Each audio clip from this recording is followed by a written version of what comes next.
comendo aqui a minha pamonha. Como boa goiana que sou apaixonada em pamonha. Que é mais um tipo de culinária que tem gosto pra tudo. Tem pessoas que gostam, tem pessoas que não. Mas eu amo uma boa pamonha, viu? Isso me lembrou tempo frio. Pamonha com bem quentinha naquele dia frio. Ai, que delícia! E por falar nisso, me veio à memória também uma amiga minha lá de Porto Alegre, tchê. Vou dar uma ligadinha pra ela. Fabizinha, minha amiga. Olha, eu conheço um pouco o Sul, mas confesso pra você que Porto Alegre eu não conheço. Tenho bastante curiosidade, viu? Eu sei que o Sul foi colonizado pelos imigrantes, né? Os imigrantes italianos. Mas me conta aí, como é que estão as coisas aí em Porto Alegre, tchê? Conta pra mim! Oi, Maravilha, tudo bom? Bah, guria, nem te conto. Hoje tava um sol por aqui, aí eu fui lá na Redenção, ficar lagarteando, tomei chimarrão, comi umas bergamotas, foi tri legal, sabe? Aí depois do almoço de tarde, né, voltei pra casa, aí eu fiquei cesteando por lá, assim, um dia bem tranquilo. Ah, quanta novidade! Viram só que bacana? Hoje nós conhecemos mais um sotaque diferente do nosso Brasil, nosso lindo, imenso e com estilos diferentes de fala do nosso povo brasileiro. Hoje nós conhecemos um pouquinho da gaúcha Fabi falando com a turma, falando comigo e expressando todo jeito gauchês de falar para nossa turma. Não sei se vocês já sabem, com certeza sim, porque nós já estudamos bastante sobre isso, mas o Sul também tem grande influência italiana, né? Os italianos chegaram ao Brasil para trabalhar nas lavouras de café, né? Naquele sonho de ter uma vida melhor. E quando eles chegaram aqui, que descobriram que eles seriam os novos escravos, porque os salários eram baixos, as condições de vida eram muito precárias, eles foram adentrando o nosso país. Então, de São Paulo, eles foram adentrando e algumas regiões também têm grande influência dos italianos, assim como no Sul, mas também tem de espanhóis, de outras muitas culturas que chegaram aqui no nosso país para abrilhantar a nossa cultura. Então, hoje, na continuação do nosso livro Navegando na Língua Portuguesa, do Douglas Tufano, nós vamos conhecer mais uma parte importante da criação que resultou nessa nossa língua portuguesa falada aqui no Brasil, os imigrantes. Vamos lá, vamos conhecer mais um pouquinho dessa leitura. Chegam outros imigrantes.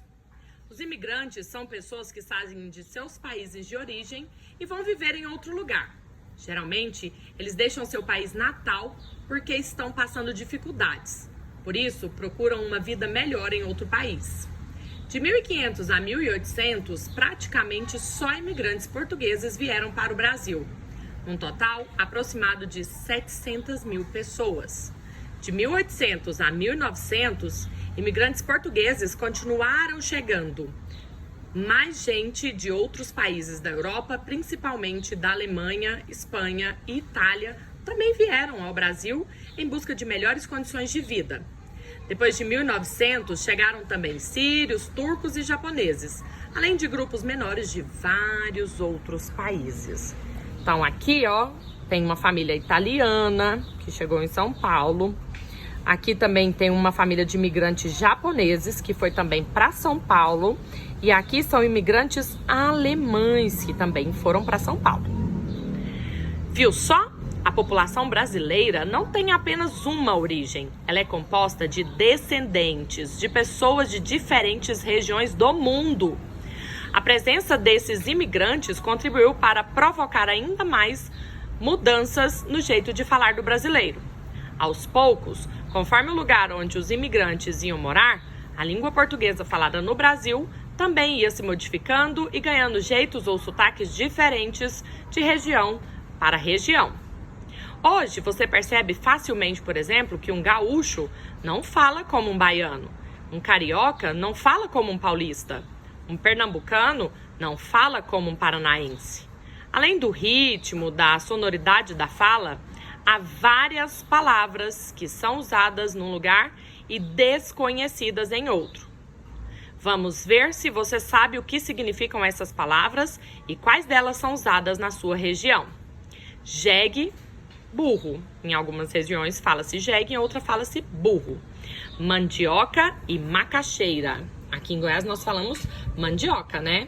Mas lá no Nordeste se diz macaxeira. Abóbora ou jerimum? Guri ou garoto? Guri, ó, gaúcho. Garoto goiano, de outras regiões. Pandorga ou pipa?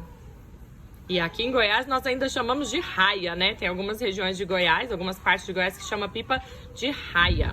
Então, olha só, vamos ver agora nesse quadrinho aqui os períodos, né, da imigração no Brasil, de 1884 a 1959.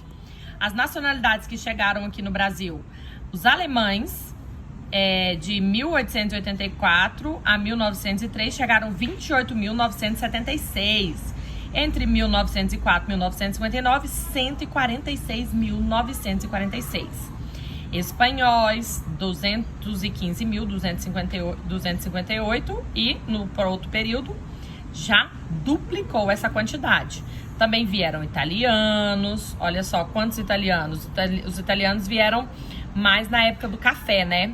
Então depois essa quantidade já diminuiu. Os portugueses, né, que sempre fizeram parte da nossa história. Também os japoneses, que chegaram apenas, né, nesse período aqui, de 1904 a 1959. Antes não chegaram os imigrantes japoneses. Também os sírios e os turcos, que vieram em pequena quantidade. Depois esse número aumentou consideravelmente. E também outros grupos de pessoas que foram migrando aqui para o nosso país, né? Que foram os imigrantes que chegaram aqui no nosso país. No total de 1.735.278 nesse período, de 1884 a 1903. Já entre 1904 a 1959 foram 2.890.894 imigrantes chegando aqui no nosso país. Que bacana, né? Então, nós vimos mais um pouquinho de misturas que resultaram na nossa língua portuguesa brasileiríssima. Se você vai a Portugal, você consegue entender perfeitamente o que um português fala. No entanto, a nossa língua, que tem origem lá em Portugal também, ela foi aprimorada, ela foi ganhando o seu jeitinho brasileiro para se tornar essa língua linda. E com todas essas misturas, não só de culturas, de raças, nós temos a nossa língua brasileira, o nosso português brasileiro. Amanhã tem mais um pouquinho dessa leitura. E será quem é que vai aparecer para falar dos nossos sotaques? Isso você só vai descobrir assistindo a parte da história de amanhã. Beijinho para vocês e a gente se vê amanhã mais uma vez.